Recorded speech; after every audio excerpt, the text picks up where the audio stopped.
Assalamualaikum warahmatullahi wabarakatuh.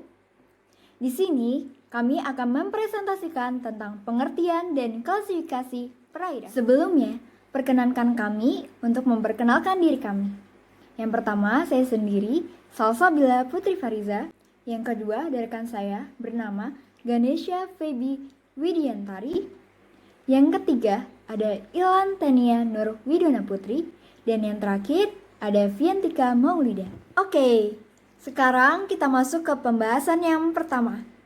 Pembahasannya adalah, apa sih perairan itu?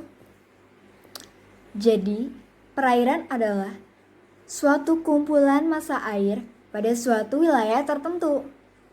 Baik itu bersifat dinamis, bergerak ataupun mengalir, contohnya adalah laut dan sungai, atau bersifat statis, tergenang, contohnya adalah danau.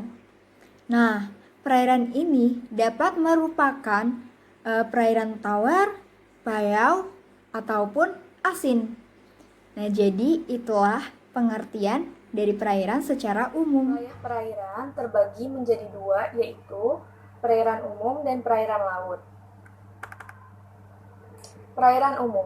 Perairan umum adalah bagian permukaan atau daratan bumi yang secara permanen ataupun berkala tertutup oleh massa air dan terbentuk secara alami atau buatan, baik yang berair tawar, payau, ataupun air laut yang bersifat umum. Jadi, secara garis besar dapat dinyatakan bahwa perairan umum identik dengan perairan wilayah darat yang dapat meliputi sungai, danau, waduk, empang, rawa, tambak, dan sumur. Perairan laut.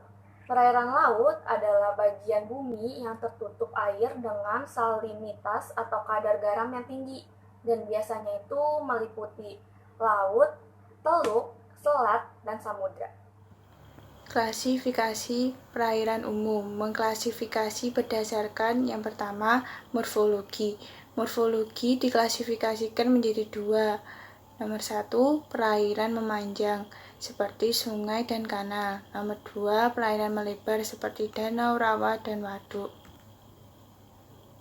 Yang kedua, mengklasifikasikan perairan umum berdasarkan hidrologi.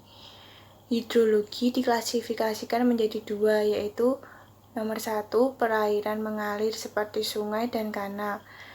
Yang kedua, perairan tergenang seperti danau, rawa, waduk, dan tambak. Dan yang ketiga, mengklasifikasi perairan umum berdasarkan ekologi. Ekologi diklasifikasikan menjadi dua. Nomor 1, lingkungan perairan mengalir seperti sungai dan kanal. Yang kedua, lingkungan perairan tergenang seperti danau, rawa, waduk, dan tambak. Dan yang keempat, mengklasifikasikan perairan berdasarkan asal pembentukan. Berdasarkan asal pembentukan diklasifikasikan menjadi dua, yaitu pertama, perairan alami, perairan umum yang terjadi akibat peristiwa alam, contohnya sungai, danau, dan rawa.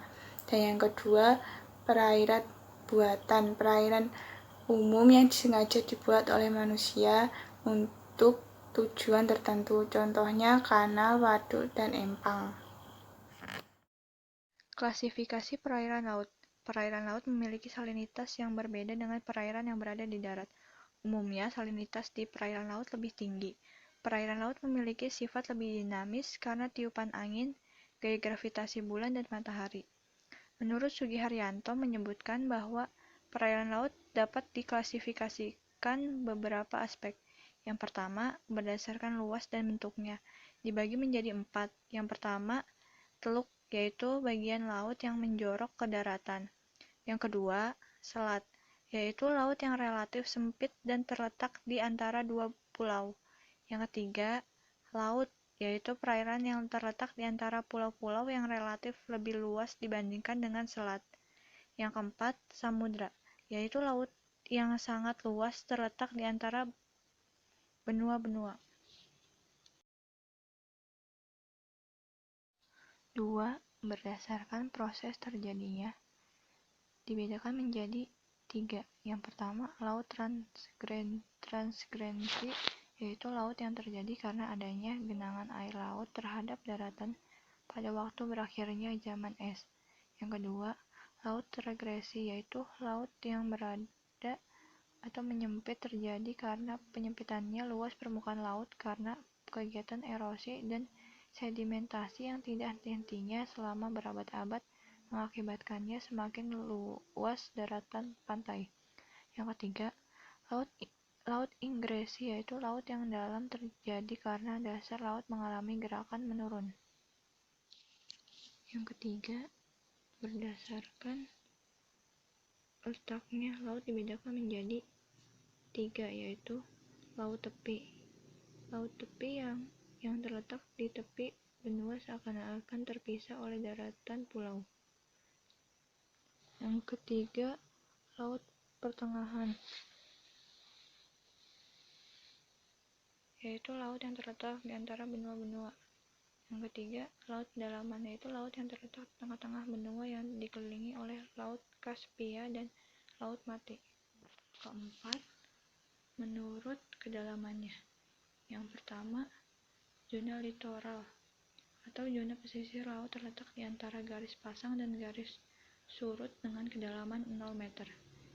Yang kedua, zona neritik merupakan laut yang terletak pada kedalaman 0-200 meter. Ciri-cirinya, sinar matahari masih menembus dasar laut. Yang kedua, kedalamannya kurang lebih 200 meter. Yang ketiga, bagian paling banyak terdapat ikan dan tumbuhan laut. Yang ketiga, zona laut dalam, wilayah laut yang kedalamannya antara 200 meter hingga 100 meter. Yang keempat, zona laut sangat dalam, wilayah laut yang kedalamannya lebih dari 1000 meter. Oke, sekian dari kelompok kami. Mohon maaf apabila ada kesalahan, baik itu secara lisan maupun perbuatan kami. Karena kesalahan itu datangnya dari kami dan kesempurnaan hanyalah milik Allah semata. Wassalamualaikum warahmatullahi wabarakatuh.